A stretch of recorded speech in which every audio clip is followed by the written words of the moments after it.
Good morning students. Online classes में आपका हार्दिक अभिनंदन है।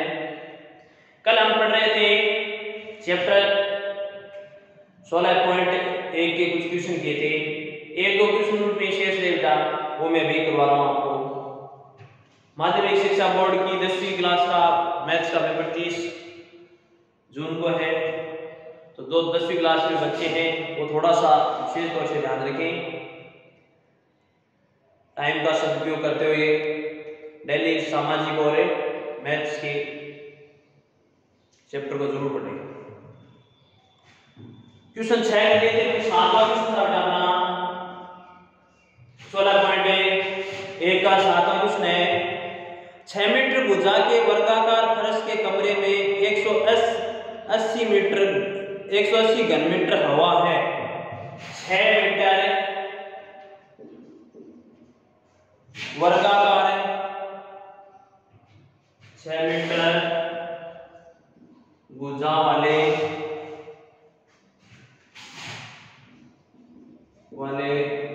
वर्गाकार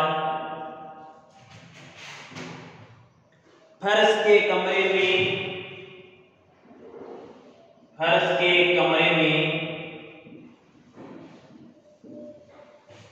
180 घन मीटर हवा है। 180 घन मीटर हवा है।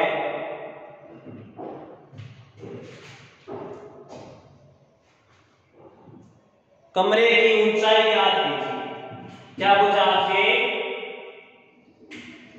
कमरे की ऊंचाई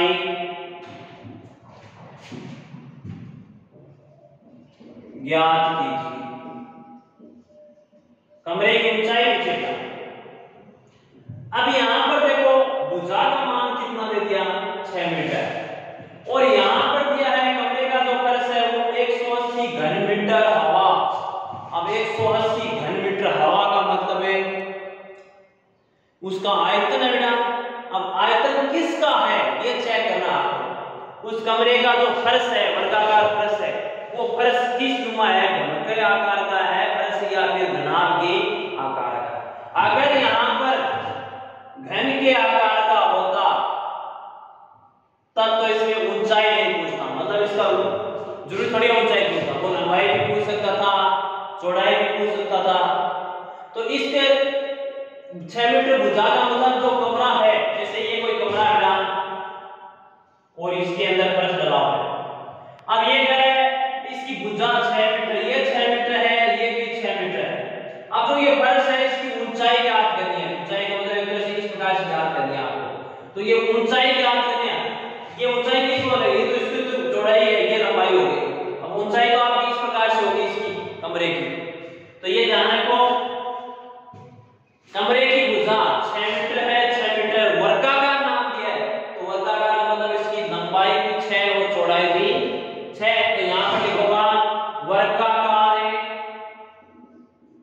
फर्श की लंबाई 6 मीटर। वर्गाकार फर्श की लंबाई कितनी है? 6 मीटर। सेकंड है वर्गाकार फर्श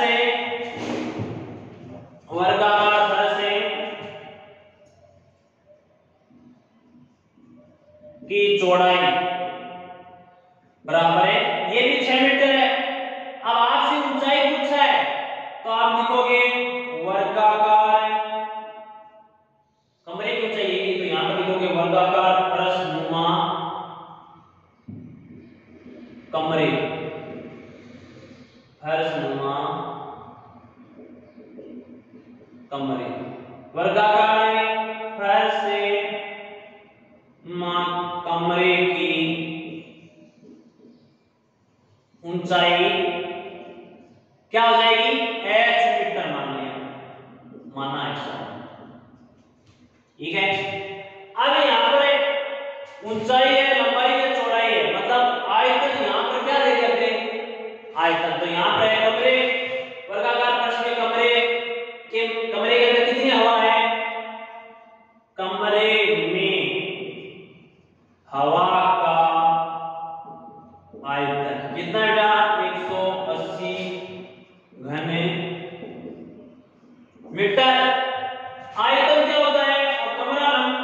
ऊंचाई है, लंबाई है, चौड़ाई मतलब किस आकार का हो गया? फिर घनाभ के आकार का। और घनाभ का आयतन क्या होता है? लंबाई गुना चौड़ाई गुना ऊंचाई बराबर 180।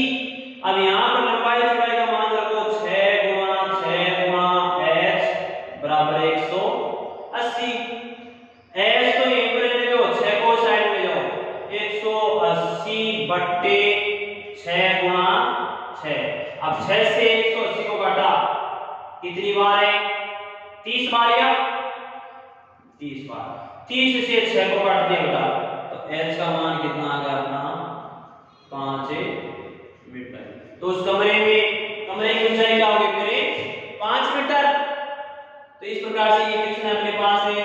ध्यान रखना है वर्गाकार फर्श है, तो वर्गाकार का मतलब उस वर्ग की सभी भुजाएं समान होती है, तो इसका मतलब इसमें लंबाई चौड़ाई का मान तो समान होगा। अब साथ में इसमें ऊंचाई और ऊंचाई पूछने का मतलब वो क्या है मेरे? घनाभ के आकार में परिवर्तन हो गया। और घनाभ में हमेशा ध्यान रखना अपने पास, अगर यहाँ पर 6 होता तब तो आप ये कह सकते हैं कि घन के आकार का हो गया, लेकिन यहाँ पर इस भुजा का मान चेंज आया है, तो चेंज आने का मतलब है कितनी क्या हो गया? ये घनाभ के आकार का एक कमरा हो गया। इसको थोड़ा सा ध्यान में रखना है। नेक्स्ट क्वेश्चन है अपना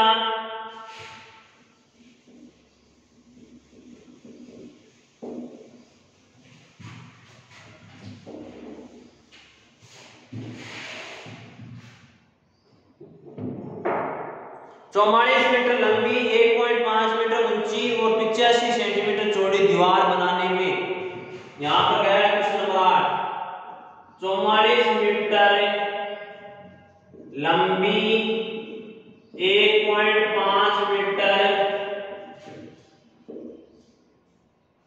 ऊंची तथा 85 सेंटीमीटर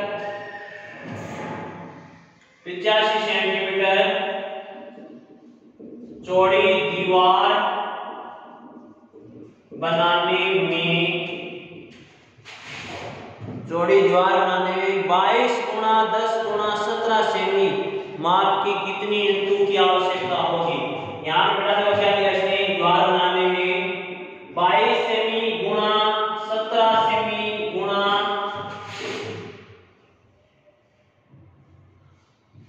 10 है 17 10 गुणा 17 10 गुणा 17 सेमी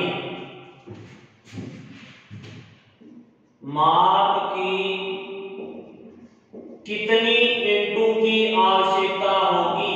इंटू की आवश्यकता होगी। नेक्स्ट क्वेश्चन है किस प्रकार से है अपने पास, वो है इसका ही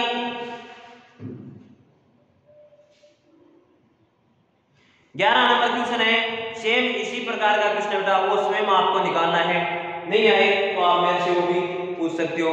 अब यहां पर इसने देखो दिया अपने को इंटू की आवश्यकता पूछी है, तो यहां पर ये ध्यान रखो, इसका हल करोगे। सबसे पहले देखो यहां इस दीवार का माप दिया, दीवार की लंबाई दी है, दीवार की ऊंचाई दी है और दीवार की चौड़ाई दी है, साथ में 1 यूनिट का माप दे दिया आपको। क्या दिया है? 1 यूनिट का माप।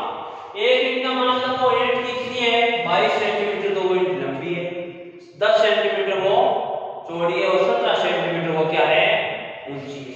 तो अब यहां पर अपने को क्या करना है, ध्यान रखना है, सबसे पहले इन सभी को एक ही इकाई में परिवर्तन करना है बेटा।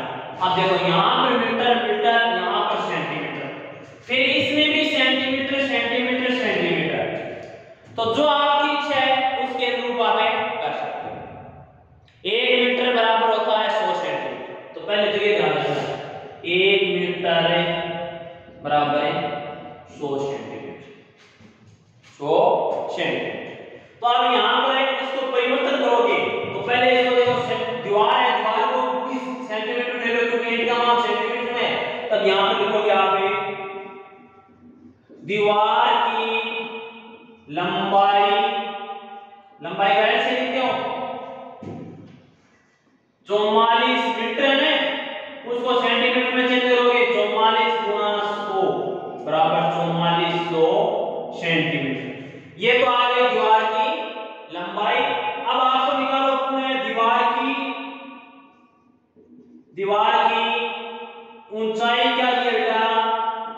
ऊंचाई है ये थी अपने को 1.5 मीटर। इसको परिवर्तन करो 1.5 गुना 100 बराबर कितना जी 150 सेंटीमीटर। 150 क्या जाएगा 1.5 गुना 100 था 100 से गुणा किया पॉइंट को हटा दिया बट्टे में 10 एक मिति से एक मिति 10 बचे 10 को 15 से गुणा किया 150 बट्टा 1 1 का कोई मतलब नहीं है तो इसका मतलब कितना सेंटीमीटर आ गया 150 सेंटीमीटर। आगे से दिया है दीवार की चौड़ाई को 20 से लिखते हो और ये क्या है ये सेंटीमीटर में है तो इसको सेंटीमीटर में ही रखेंगे ये ध्यान रखना। दीवार की चौड़ाई सेंटीमीटर। सेम इसी प्रकार से अपने को दिया है एक ईंट का माप क्या दिया है 22 सेमी गुणा 10 सेमी गुणा 17 सेंटीमीटर। अब यहाँ पर ये भी लिख सकते हो आप ईंट की लंबाई 22 ईंट की चौड़ाई 10 ईंट की ऊंचाई 17। अब पूछा है आवश्यक ईंटों की संख्या तो यहाँ पर लिखोगे आवश्यक ईंटों की संख्या बराबर। अब यहाँ पर क्या करना है उस दीवार का आयतन ज्ञात कर लो और आयतन में पता चल जाएगा कितनी ईंटें लगेंगी। दीवार का आयतन ज्ञात कर लो साथ में ईंट का आयतन है अपने पास तो यहाँ पर लिखोगे दीवार का आयतन बटे एक ईंट का आयतन। दीवार का आयतन कितना है आयतन क्या होता है लंबाई गुणा चौड़ाई गुणा ऊंचाई तो लंबाई का मान है 4400 गुणा 150 गुणा ऊंचाई का मान है अपने पास है सॉरी चौड़ाई का मान 85 ऊंचाई 150 बट्टा एक ईंट का मान है 22 गुणा 10 गुणा 17 को 17 से काटा एक बार 17 को 85 से काट दिया 5 बार एक बिंदु से एक बिंदु कैंसिल हो गया 22 को 44 से काट दिया 2 बार मतलब 200 गए तो अपने पास कितना आया 200 गुणा 15 गुणा 5 यहां पर इसको गुणा करो कितना आया देखो 200 को 5 से गुणा किया 1000 कितना आया 1000 गुणा 15 तो 1000 गुणा 15 मतलब 15000 ईंट 15000 ईंट तो कितने ईंटों की आवश्यकता होगी 15000 ईंटों की आवश्यकता होगी। तो ये क्वेश्चन इस प्रकार से ध्यान रखना है। सेम ऐसा वैसा है क्वेश्चन है 11 नंबर क्वेश्चन कह रहा है एक दीवार की लंबाई चौड़ाई ऊंचाई क्रमशः 5 मीटर 30 सेमी 3 मीटर है उसमें भी यही है एक दो जगह मीटर दे दिया एक जगह सेंटीमीटर दे दिया गया। दीवार बनाने में 20 सेमी 10 सेमी 75 सेमी मान की कितनी ईंटों की आवश्यकता होगी। सेम इसी प्रकार का क्वेश्चन है तो उसमें मीटर है उसको किस में परिवर्तन कर लोगे पहले सेंटीमीटर में परिवर्तन कर लो उसके बाद में इसका मान निकाल सकते हो। 9 नंबर क्वेश्चन दिया गया 10 मीटर लंबी 8 मीटर चौड़े और 6 मीटर ऊंचे कमरे में अधिक से अधिक कितनी लंबी छड़ रखी जा सकती है। देखो आगे वाला क्वेश्चन है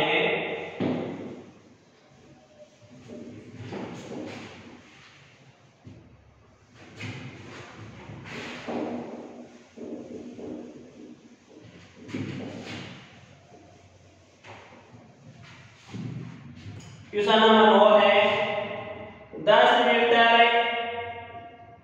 लंबी 8 मीटर चौड़ी और 6 मीटर ऊंची 6 मीटर ऊंचे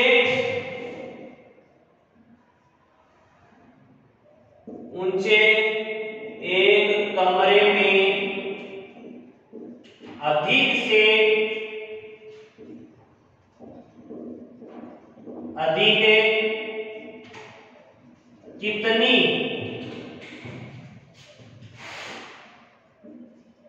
लंबी छड़ रखी जा सकती है। एक कमरा बेटा, उस कमरे का माप दिया है 10 मीटर, तो वो कमरा लंबा है और 6 मीटर ऊंचा या 8 मीटर चौड़ा है कमरा। उसमें अधिक से अधिक कितनी लंबी छड़ रखी जा सकती है। अब यहां पर देखो, जैसे ये कोई आपका कमरा है,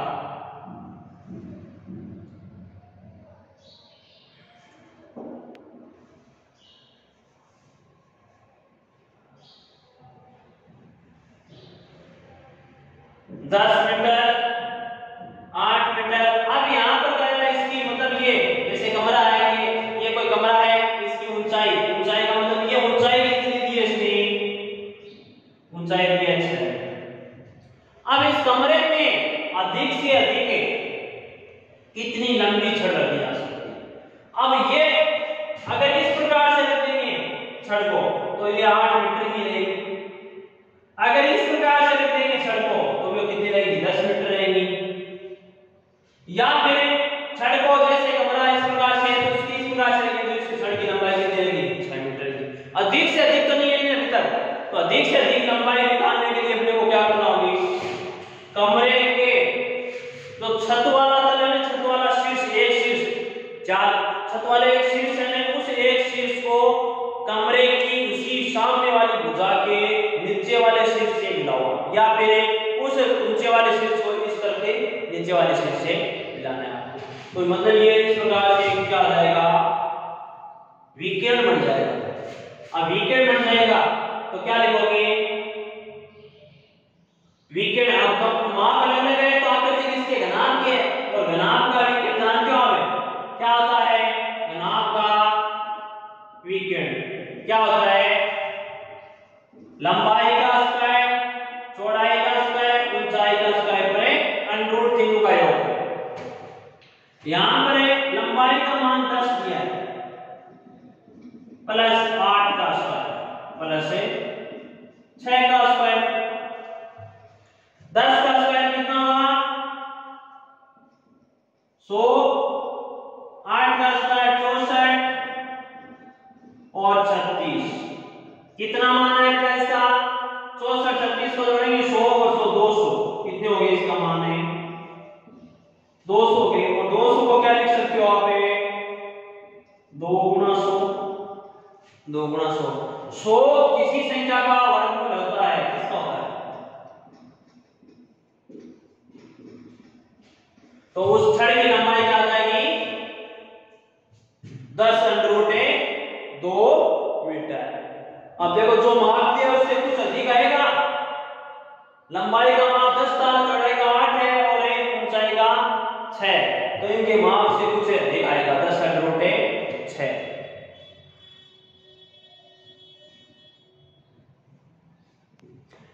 यहां पर इसको आगे √2 का मान भी रख सकते हो, 1.414 इस प्रकार से।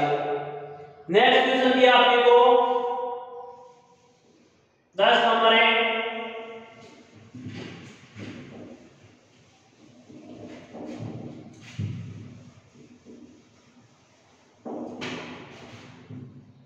एक घन का आयतन 512 घन मीटर है, उसकी भुजा ज्ञात कीजिए। 10 नंबर क्वेश्चन देखो, सरल सा क्वेश्चन है। एक घन का आयतन 512 घन मीटर है,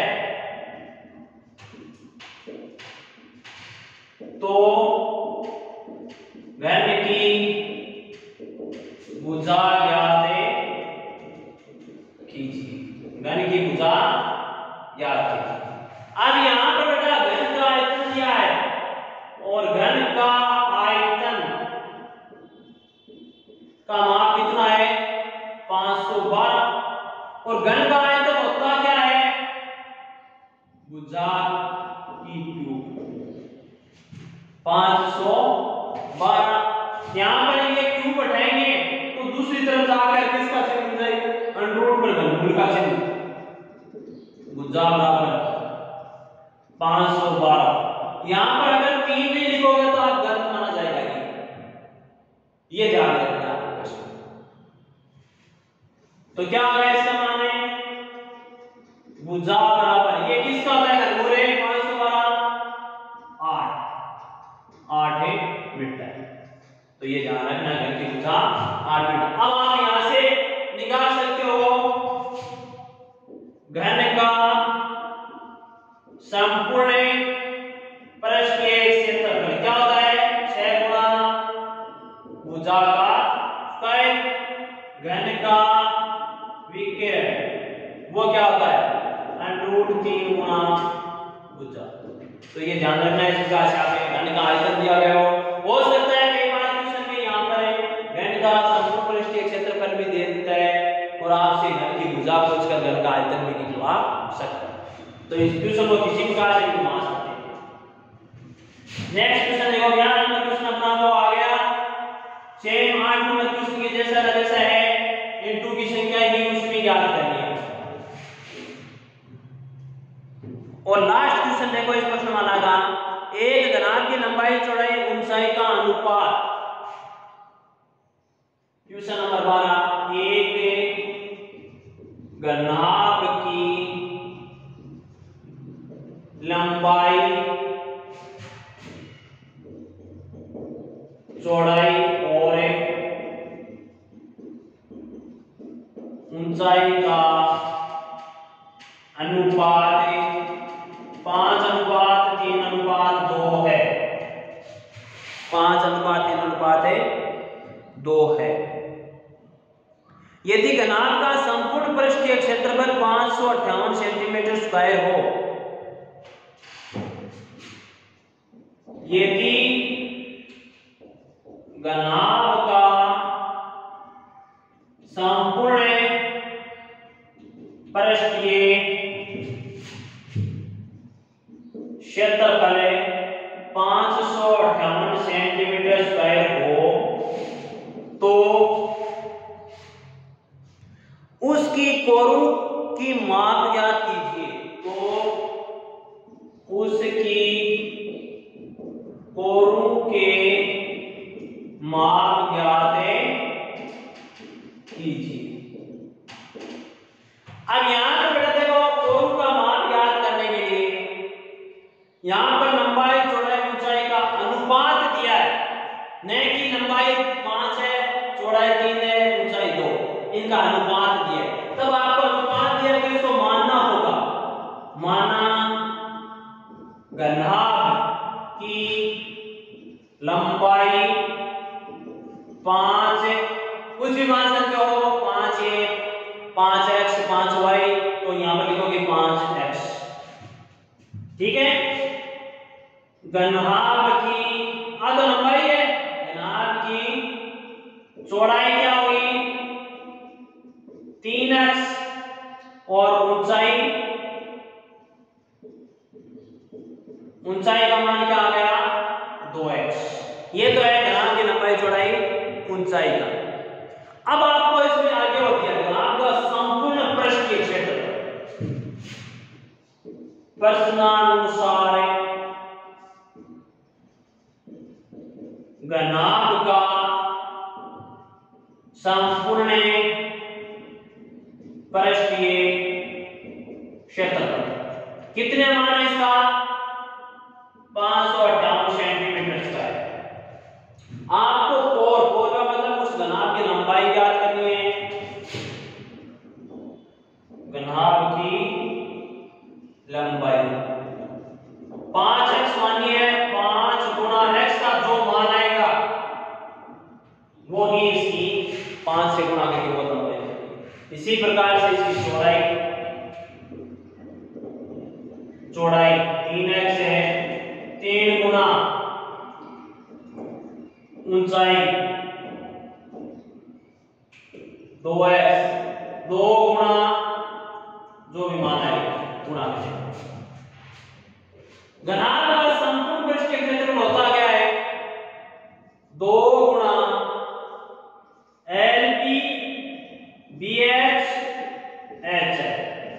बराबर है 558।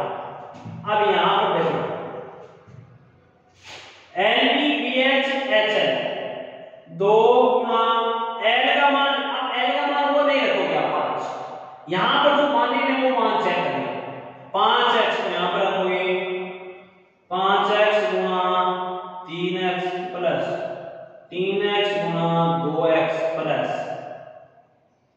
2x गुणा 5x बराबर 558। 5 और 3 15x स्क्वायर, क्योंकि x x से गुणा x square plus 6x square plus 10 से x स्क्वायर बराबर 558।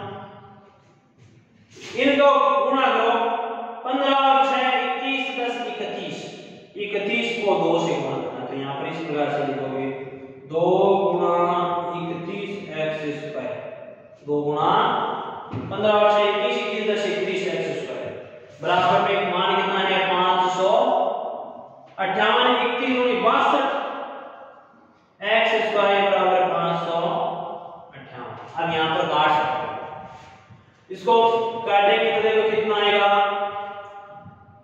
x स्क्वायर बराबर 558 बटे 62, 2 से काटा 31 और इसको 2 से काटा 500 का आधा कितना मिलता है 100 और 58 का था 29, 250 में मिला 29 और जोड़ दो तो कितने हो गए 2 7 9, 2 7 9। ये अपने पास x स्क्वायर बराबर आया, तो x स्क्वायर बराबर अपने पास आया 279 बटे 31। x स्क्वायर बराबर देखो 31 का भाग है, तो 31 को 9 से गुणा करो, 9 का 9 और 9 3 27, जिसका मान कितना मतलब 31 का भाग इस संख्या में 9 बार पूरा हो जाता है, तो यहाँ पर आ गया x से बराबर √9 और x बराबर √9 का मान कितना होता है 3 सेंटीमीटर। अब यहाँ पर ये x का मान है ना वो यहाँ पर रखना है 5x गुणा 3 15 3 9 3 6, तो उस घनाभ की लंबाई चौड़ाई ऊंचाई का मान क्या है 15 9 6, 15 6 9 6। अब यहाँ पर इसको आप चेक करना चाहते हो कि 15 9 6 है या नहीं, तो आप इसका संपूर्ण पृष्ठीय क्षेत्रफल जहां पर अपने देखो संपूर्ण पृष्ठीय क्षेत्रफल का मान कितना 558 है, इसको तो आप यहाँ से काटो और उसके बाद में बेटा देखो यहाँ पर लंबाई का मान 15 रखो, 9 रखो, चौड़ाई का 9 6 6 15 रखो और इनको सबको गुणा करो, बाकी भाग गुणा 2 से करो, उसका मान कितना आना चाहिए 558 सेंटीमीटर स्क्वायर। अगर ये आ रहा है तब तो अपना सही है, अन्यथा गलत है, तो ये ध्यान रखना, इसको ये चेक करने का तरीका है कि इसका मान कितना था 558। तो ये अपना 16.1 के चैप्टर के पूरे लगभग कंप्लीट क्वेश्चन हो गए हैं, जो नहीं समझ में आए वो वापस भी आप करके पूछ सकते हो। अब उसके बाद में आगे बढ़ते हैं अपने 16.2 और उससे पहले अपन कुछ जो टॉपिक है उसकी चर्चा करेंगे।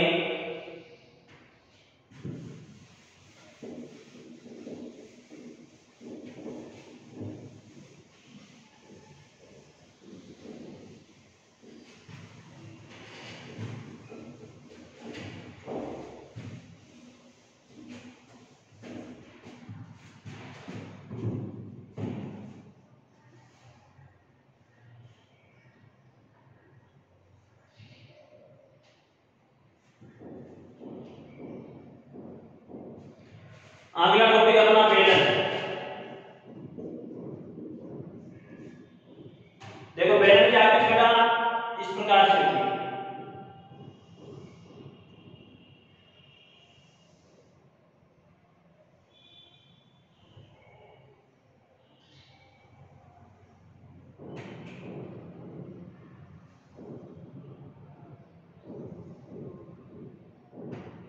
ये बेलन की आकृति है।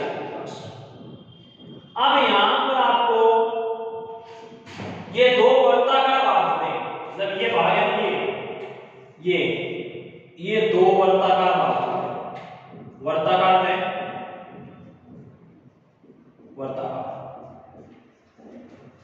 और इसकी ऊंचाई को बोलते हैं, ये वर्ताकार भाग के वृत्त के अंदर त्रिज्या होती है, आर होती है, व्यास भी होता है।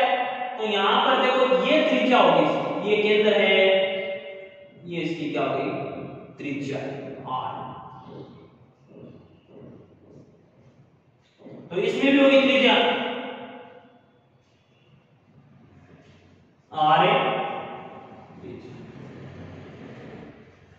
ये इसकी दोनों त्रिज्याओं को मिला दो, ये है ऊंचाई, ऊंचाई को एच,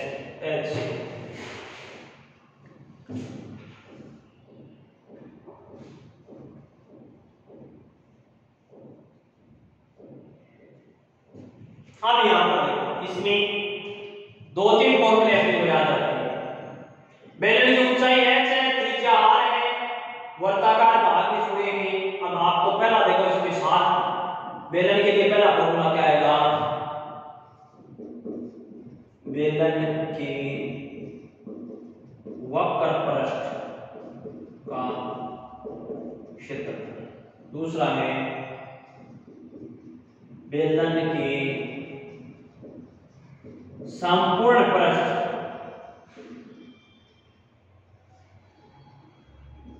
का क्षेत्रफल, तीसरा है बेलन का आयतन, उसके बाद में खोखले बेलन, मतलब एक खोखले बेलन के बारे में चर्चा करेंगे। खोखले बेलन की चर्चा बाद में करेंगे, पहले इसको सुन लो आप। वक्र पृष्ठ, बेलन का वक्र पृष्ठ एक होता है संपूर्ण, संपूर्ण के अंदर तो ये पूरा भाग सम्मिलित होता है,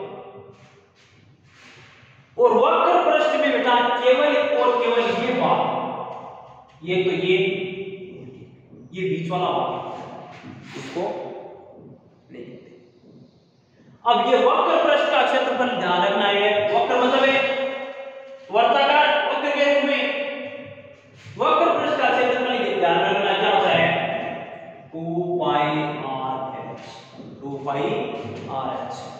2 तो गुणा, क्योंकि दो वर्ताकार दो वक्र भाग है, पाई है, आर मतलब त्रिज्या, त्रिज्या हमेशा समान होगी दोनों, ठीक है।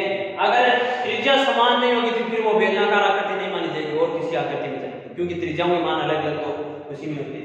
एच का मतलब है ऊंचाई भी समान, ये क्या होता है 2 पाई आर एच। बेलन का संपूर्ण पृष्ठ के क्षेत्रफल क्या होता है बेटा 2 pi r plus h, 2 pi r plus H.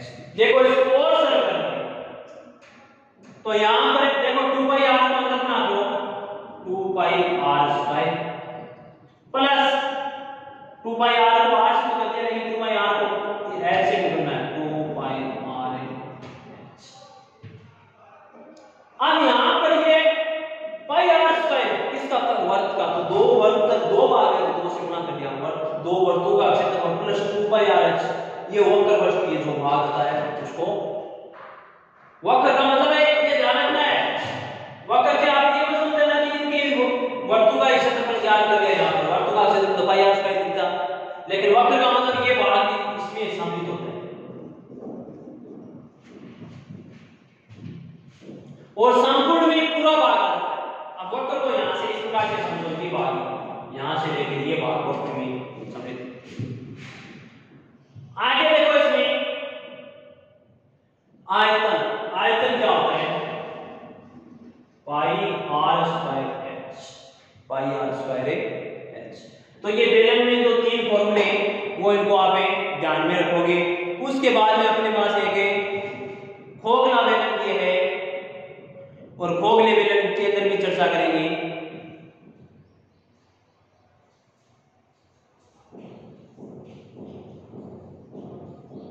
खोखले बेलन का ज्ञान केवल वक्र नहीं दिया, केवल संपूर्ण पृष्ठ के क्षेत्रफल दिया और एक आयतन दिया। तो यहां पर नंबर 4 लिखोगे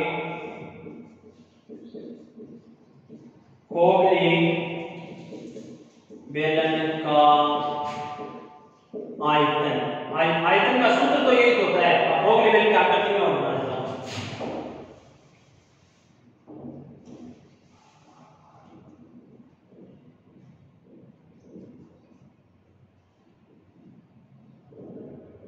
होग लेवल की आकृति इस प्रकार से बनाओगे आप।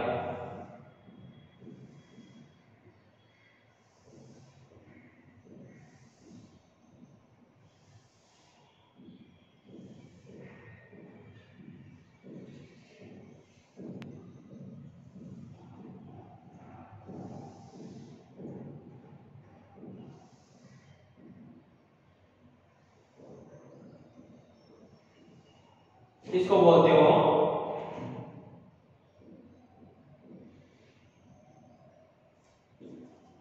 खोखला बेलन। अब इसके अंदर देखो वर्ड तीन अलग अलग है। इसकी त्रिज्या एक तो और एक इस बड़े वाले की त्रिज्या। छोटे वालों की दोनों की त्रिज्या समान होगी और बड़े वाले वर्तों की त्रिज्या भी समान होगी। ऊंचाई दोनों की समान है। ऊंचाई है, त्रिज्या एक की तो लिखेंगे, इसकी लिखेंगे r1 बड़े वाले की। बाहर वाला बेलन और ये है बेलन की त्रिज्या। इसको लिखेंगे r2 अंदर वाले बेलन की त्रिज्या। अंदर वाले बेलन की त्रिज्या। ये क्या हो गई ऊंचाई, इसको क्या बोलेंगे। तो अब आयतन के अंदर तो सूत्र तो ये रहेगा, पाई भी आएगा, h भी आएगा गुणा में h। लेकिन r के स्थान पर 2r आ गए तो यहां पर r स्क्वायर था तो उसमें क्या हो जाएगा, एक के बड़े वाले में से छोटे वाले। तभी तो देखो सेकंड वाला बताया था मैंने, तो बड़े वाले में से छोटे वाले भाग को घटाया था। तो यहां पर लिखोगे बड़े वाले की त्रिज्या r1 है, r1 का स्क्वायर माइनस r2 का स्क्वायर। तो ये सूत्र हो गया खोखले बेलन का आयतन, पाई r1 का स्क्वायर माइनस r2 का स्क्वायर गुणा h। दूसरा है खोखले बेलन का संपूर्ण पृष्ठीय क्षेत्रफल। ये होता है संपूर्ण पृष्ठीय क्षेत्रफल। 2 पाई r आता है, 2 पाई r आएगा, लेकिन r के स्थान पर चेंज हो जाएगा, h भी आएगा। r के स्थान पर चेंज हो जाएगा, h भी इसमें ध्यान रखना है। तो यहां पर लिखोगे 2 पाई r1 प्लस r2 पोस्ट वापिस h plus r1 minus r2, h plus r1 minus r2। यहां पर ये ध्यान रखना है 2 पाई तो है r1 के स्थान पर 2 पाई है r, यहां पर r है, r के स्थान पर r1 प्लस r2 दोनों की त्रिज्या जुड़ेगी। आगे वाले क्वेश्चन में h जुड़ेगा r1 के साथ माइनस r2 होगा, ये ध्यान रखना है। तो ये हो गए अपने बेलन के बारे में इन 4 फॉर्मूले।